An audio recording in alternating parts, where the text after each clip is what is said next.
हिमालय की गोद में बसा ये है नेपाल का एक छोटा सा गांव होक्से, जिसे दुनिया किडनी विलेज के नाम से जानती है, क्योंकि इस गांव के ज्यादातर लोगों के पास सिर्फ एक किडनी है।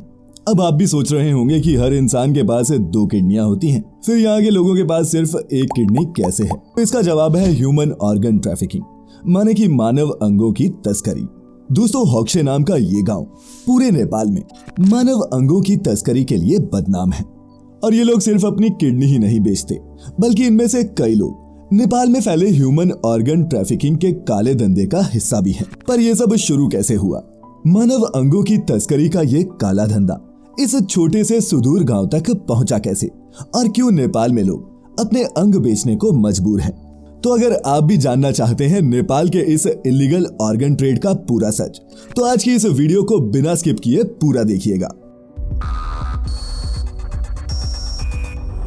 Factified. Facts on your face. मिट्टी के घर, पीठ पर बच्चों को बांधे खेतों में काम करती औरतें, दिहाड़ी पर घर और सड़क बनाते आदमी। देखने में ये गांव भी किसी भी आम गांव जैसा ही नजर आता है, लेकिन इस गांव में गरीबी इस हद तक पहुंच चुकी है कि लोग पैसों के लिए अपने अंग तक बेच रहे हैं। साल 2002 में होक्से गांव के रहने वाले के नाम तमांग बॉर्डर पार करके अपने दामाद के साथ भारत आए थे, इस उम्मीद के साथ कि उन्हें कोई छोटा मोटा काम तो मिल ही जाएगा। पर एक रोज उन्होंने अपने दामाद को अपने दोस्तों से किडनी के बारे में बात करते सुना। बातें हिंदी में थी, इसलिए वो कुछ ज्यादा समझ नहीं पाए।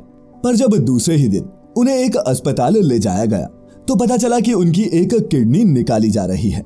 जब केनाम ने इस बारे में अपने दामाद से पूछा तो उसने कहा कि इसके लिए उन्हें अच्छे पैसे मिलेंगे और इससे उनकी हेल्थ पर भी कोई असर नहीं पड़ेगा और जल्द ही उनके शरीर में नई किडनी उग जाएगी। जी हाँ, दामाद के कहने पर केनाम ने $300 माने कि 35,000 नेपाली रुपयों में अपनी किडनी बेच दी। और जब तक वो अपने गांव वापस पहुंचे तब तक उनके पास सिर्फ 11,000 रुपए ही बचे थे। इस गांव के लोगों के पेट पर लगे ये चीर बताते हैं कि ये सब एक ही किडनी पर जिंदा है। किसी को केनाम की तरह बहला फुसलाकर जबरन किडनी ले ली गई, तो कई लोग ऐसे भी हैं जो 10 से 15,000 नेपाली रुपयों के लिए अपनी ही मर्जी से अपनी किडनी बेच चुके हैं। दोस्तों, आपको बता दूं कि ह्यूमन ऑर्गन ट्रैफिकिंग हर देश के कानून में इलीगल है और सिर्फ मरीजों के रिश्तेदारों को ही अपने ऑर्गन्स डोनेट करने की इजाजत होती है। वहीं अगर कोई नॉन रिलेटिव मरीज को ऑर्गन डोनेट करना चाहता है तो उसे भी ये मुफ्त में करना पड़ता है। लेकिन दुनिया भर में बढ़ती ऑर्गन डिजीजेस के चलते ऑर्गन्स के इलीगल ट्रेड का धंधा तेजी से फैल रहा है। चंद रुपयों के लालच के लिए लोग अपने अंग बेच देते हैं, या फिर लोगों को बहला फुसलाकर या फिर नशीली दवाइयां खिलाकर उनके ऑपरेशन कर लिए जाते हैं और इलीगली ऑर्गन्स को ब्लैक मार्केट में बेचा जाता है। कैसे फैला नेपाल में ये इलीगल ऑर्गन ट्रेड? दोस्तों, नेपाल की हालत भी दुनिया के दूसरे गरीब देशों जैसी ही है।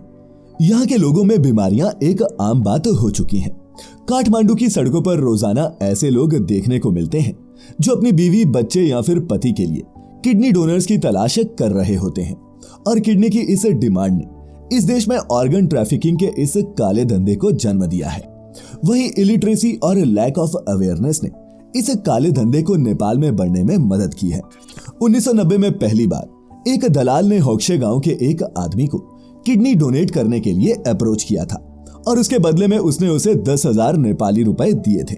लेकिन जल्द ही किडनी की तस्करी इस गांव का प्रोफेशनल धंधा बन गई और आज सिर्फ होक्से ही नहीं, नेपाल के कई गांव ह्यूमन ऑर्गन ट्रैफिकिंग का शिकार बन चुके हैं, जिनमें से एक काठमांडू से कुछ किलोमीटर की दूरी पर ही मौजूद कावरे गांव भी है, जिसे नेपाल का किडनी बैंक कहा जाता है। Forum for protection of people rights के मुताबिक पिछले 5 से 6 सालों में इस गांव में 300 से ज्यादा किडनी तस्करों के मामले सामने आ चुके हैं। रिपोर्ट्स की माने तो दुनिया भर में बढ़ती ऑर्गन डिजीजेस की वजह से ऑर्गन्स की ब्लैक मार्केटिंग अब सालाना $1.5 बिलियन की हो गई है, जिसमें किडनी ट्रांसप्लांट की डिमांड सबसे ज्यादा है।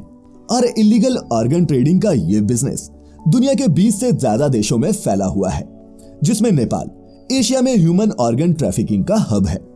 कैसे काम करता है ऑर्गन ट्रैफिकिंग का नेक्सस? दोस्तों, ऑर्गन ट्रैफिकिंग का धंधा करने वाले तस्कर अक्सर ऐसे लोगों की तलाश में होते हैं जिन्हें किसी न किसी काम के लिए पैसों की जरूरत हो, और इसीलिए वो होक्से जैसे गांव को अपना निशाना बनाते हैं, जहां लोगों को पैसे की जरूरत तो हो ही हो, साथ ही वहां के लोग पढ़े लिखे भी नहीं हो। पढ़े लिखे ना होने की वजह से विक्टिम को बहला फुसलाकर कम पैसों में ही किडनी लेना आसान हो जाता है। तस्कर डोनर से कहते हैं कि उन्हें कुछ नहीं होगा, उनका पूरा ध्यान रखा जाएगा और कुछ समय बाद उनकी किडनी दोबारा उग जाएगी, जो और कुछ नहीं सिर्फ उन्हें बेवकूफ बनाने वाली बातें हैं। अब कोई पढ़ा लिखा इंसान होता तो समझ आता कि तस्कर लोगों को बेवकूफ बना रहे हैं और ये जानलेवा भी हो सकता है, पर अनपढ़ होने की वजह से इन लोगों को ना तो किडनी की वैल्यू का पता है और ना ही किडनी फेलियर के जोखिम के बारे में। होक्शे गांव में भी जब लोगों ने देखा कि कई लोग एक किडनी पर भी जिंदा हैं, तो इस गांव के लोगों ने भी पैसा कमाने के लिए इसे एक आसान जरिया बना लिया। लेकिन हाँ, ऐसा भी नहीं है कि तस्कर किसी की भी किडनी ले लेते हैं। डोनर्स मिलने के बाद तस्कर उनका मेडिकल चेकअप करवाते हैं, ये जानने के लिए कि किडनी डैमेज तो नहीं या फिर ये पेशेंट को मैच भी करेगी या नहीं। और इस काम में नेपाल के कई अस्पताल और डॉक्टर्स भी शामिल हैं, जो यहाँ की सरकार की नाक के नीचे इस रैकेट को चला रहे हैं।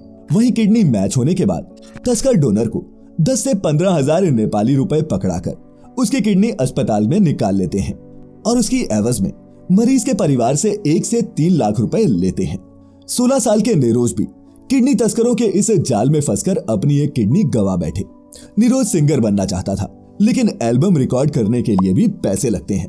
ऐसे में निरोज ने भी 16 साल की उम्र में ही अपनी एक किडनी पैसों के लिए बेच दी। लेकिन इसके बाद निरोज की हालत इतनी खराब हुई कि अब वो चल तक नहीं पाते और अब उनकी पूरी जिंदगी एक व्हील चेयर पर गुजरेगी।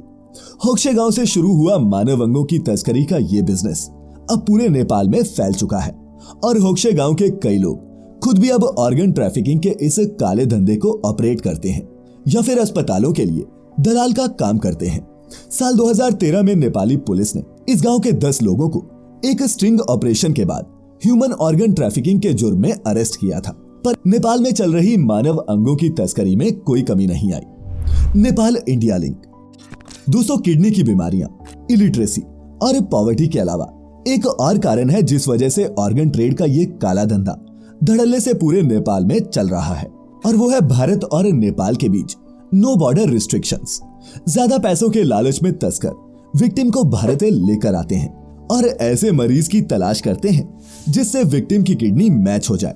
और चूंकि भारत के किसी भी अस्पताल में अगर कोई दूसरे देश का इंसान किडनी या फिर कोई ऑर्गन डोनेट करता है तो उसे पहले अपने देश की एम्बेसी से एक नो ऑब्जेक्शन सर्टिफिकेट साइन करवाना पड़ता है और अस्पताल में जमा करवाना पड़ता है। ऐसे में तस्कर पहले विक्टिम के सारे जाली कागजात तैयार करवाते हैं और अस्पताल को शक न हो इसके लिए ज्यादातर केसेस में विक्टिम को मरीज का रिश्तेदार ही बना दिया जाता है। कई बार डॉक्टर्स खुद या फिर अस्पताल के दूसरे स्टाफ मेंबर्स भी इस तस्करी में शामिल होते हैं, जिससे यह काम और भी आसान हो जाता है। नवराज पारियार भी ऐसे ही लोगों में से एक है जिन्होंने ट्रैफिकर्स की बातों में आकर अपनी एक किडनी गंवा दी। नवराज पारियार साल 2000 में काम की तलाश में काठमांडू गए थे, जहां कंस्ट्रक्शन साइट पर उन्हें एक फोरमैन ने कहा कि उनके शरीर के एक मांस के टुकड़े के बदले उन्हें $30,000 माने कि 35 लाख रुपए मिलेंगे। पर उन्हें उस समय पर यह नहीं बताया गया कि उनका यह मांस का टुकड़ा किडनी है। नवराज पारियार ने पूछा कि इससे वो बीमार तो नहीं होंगे। इस पर फोरमैन ने कहा कि ऐसा कुछ नहीं होगा और उनका वो मांस का टुकड़ा दोबारा उग जाएगा। दोस्तों, नवराज ज्यादा पढ़े लिखे नहीं थे और इस बात का फायदा तस्करों ने उठाया। वो उन्हें नेपाल से भारत के चेन्नई शहर लेकर आए और उनके सारे जाली कागजात बनाकर उनकी किडनी अस्पताल को दे दी और पारियार को पता तक नहीं चला कि उनकी किडनी निकाल ली गई है। यही नहीं, जहां पहले तस्करों ने नवराज पारियार को $30,000 देने का वादा किया था, बाद में उन्हें सिर्फ 20,000 नेपाली रुपए देकर उन्हें नेपाल वापस भेज दिया। जब वो नेपाल वापस पहुंचे तो उनकी तबीयत खराब होने लगी और अस्पताल में चेकअप के बाद पता चला कि उनके शरीर में एक किडनी तो है ही नहीं। दोस्तों, नवराज, किनाम और निरोज जैसे ऐसे हजारों लोग हैं जो पैसों के लालच या फिर बहलाने फुसलाने के कारण नेपाल में इस तस्करी के भागीदार बन रहे हैं। और होक्शे और कावरे जैसे गांव के लोग भले ही चंद रुपयों के लिए अपने अंगों को बेच रहे हों, पर एक सच ये भी है कि इनकी भूख मिटाने के लिए ये चंद रुपए भी काफी हैं। और अगर यहाँ की सरकार ने यहाँ के लोगों की गरीबी और जागरूकता के लिए कुछ ठोस कदम उठाए होते तो शायद ये लोग अपने शरीर के अंगों को यूं बेचने पर मजबूर ना होते। खैर, नेपाल में चल रहे ह्यूमन ऑर्गन ट्रैफिकिंग के इस धंधे पर आपका क्या कहना है, नीचे कमेंट करके जरूर बताएं और साथ ही ये भी बताएं कि इन लोगों की ऐसी हालत के लिए आप किसे जिम्मेदार मानते हैं? खैर, वीडियो पसंद आया हो तो इसे लाइक और शेयर करना बिल्कुल मत भूलिएगा। मैं लेकर आता रहूंगा ऐसी ही इंटरेस्टिंग और इन्फॉर्मेटिव वीडियोस। तब तक अपने चहेतों का ख्याल रखें, खुश रहें और वीडियो पूरी देखने के लिए आपका बहुत बहुत शुक्रिया।